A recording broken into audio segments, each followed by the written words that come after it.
Hello and welcome everyone after a long break. Let's get started with a new series on woven fabric structure and constructions. In simple words, let's get started with woven designs, starting with right at the basics with plain weave. We have done one video earlier with Bedford cords. Now we are starting at the basics with plain weave and we will progress to all the different weaves. So to get started with plain weave. Now what exactly is plain weave? Plain weave is also known as calico or tabby weave and it is the simplest of all weaves with the smallest repeat size of 2. Now what does the weave look like? Now here you can see two grids. Now these two grids are for plain weave itself.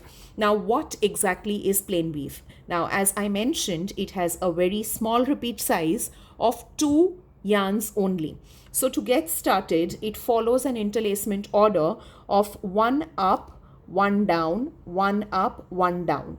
The next thread gets reversed and starts with 1 down, 1 up, 1 down and 1 up. This is what is the repeat of plain weave, only 2 by 2. We continue the same for the rest of the weave design, and this is what our plain weave structure looks like. Now, if I have to indicate the repeat size of plain weave, the indication in red is what is the actual repeat of plain weave. So the first warp yarn goes 1 up, 1 down, and the second warp goes 1 down, 1 up. If you can notice, the rest of it is repeating in the same order. Now, plain weave typically follows, if we have to look at a straight draft, you would require only 2 harnesses because different warp yarns go to different harnesses. So the first yarn goes to the first harness, the second yarn goes to the second harness, and it follows like so for all the remaining yarns. So this is my first harness and this becomes my second harness. Now to see the lifting order of plain weave or the peg plan of the plain weave, when I lift my first harness, the interlacement order that I obtain is going to be the same as my first yarn, which is 1 up, 1 down, 1 up, 1 down. Likewise, when I lift my second harness, I'm going to get an order of 1 down, 1 up. Now, this is the simplest of all. However, in case of plain weave, we also follow a skip draft. Now, this what you are noticing is what is a straight draft. However, when you are making 36, 44 or 56 inch width fabrics or even 60, 120, most of the bed sheets are also plain weave which go up to 120 inches. The yarns undergo a lot of friction on the loom. To reduce this friction, there is a skip draft which can be followed. Now, what does the skip draft look like? Now, it does not follow the usual pattern of the straight draft. However, we skip the draft. So what I am doing here is I am marking a repeat of plain weave again on 4 by 4, and then I'm going to indicate what a skip draft looks like. So the first yarn goes to the first harness. Now the second yarn, instead of going to the second harness, will go to the third harness. And the third yarn goes to the second harness. The fourth yarn goes to its usual position in the fourth harness. Now, how does this make a difference in the entire loom structure? So what is happening is when the first yarn, if you notice at the interlacement order of the first yarn and the third yarn, they follow the same interlacement order of 1 up, 1 down, 1 up, 1 down, like so on the third yarn also.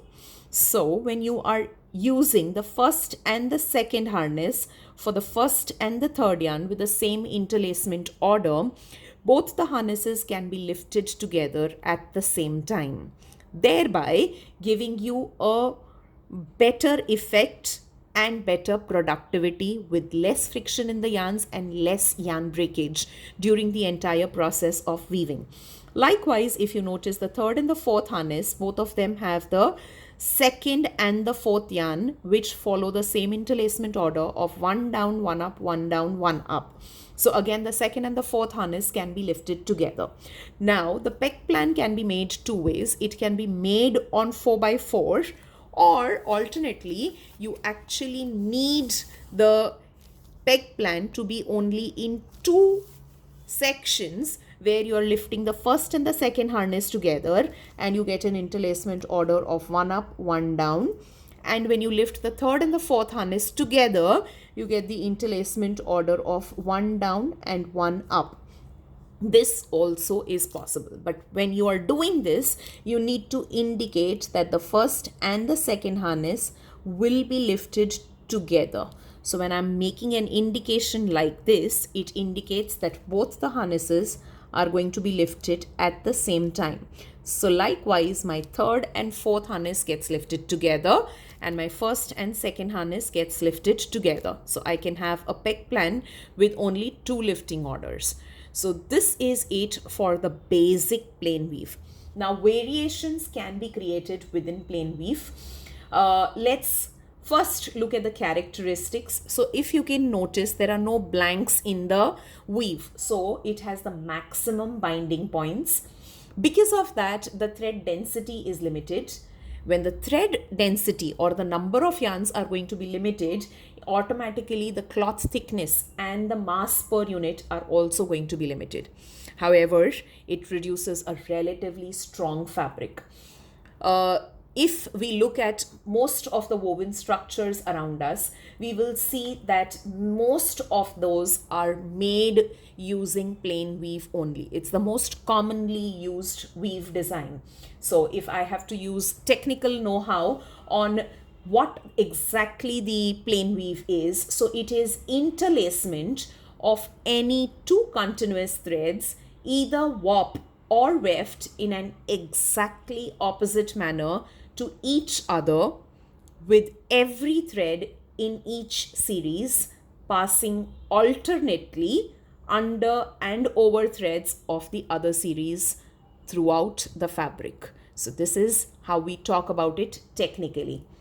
Variations of plain weave can be created by altering the tension of the yarns, by using different colored yarns, by using also different counts of yarn. Alternately, there are also structural differences that can be brought about in plain weave by modifying the basic plain weave by creating a warp rib, weft rib, as well as a basket weave.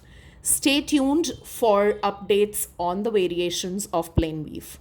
Thank you.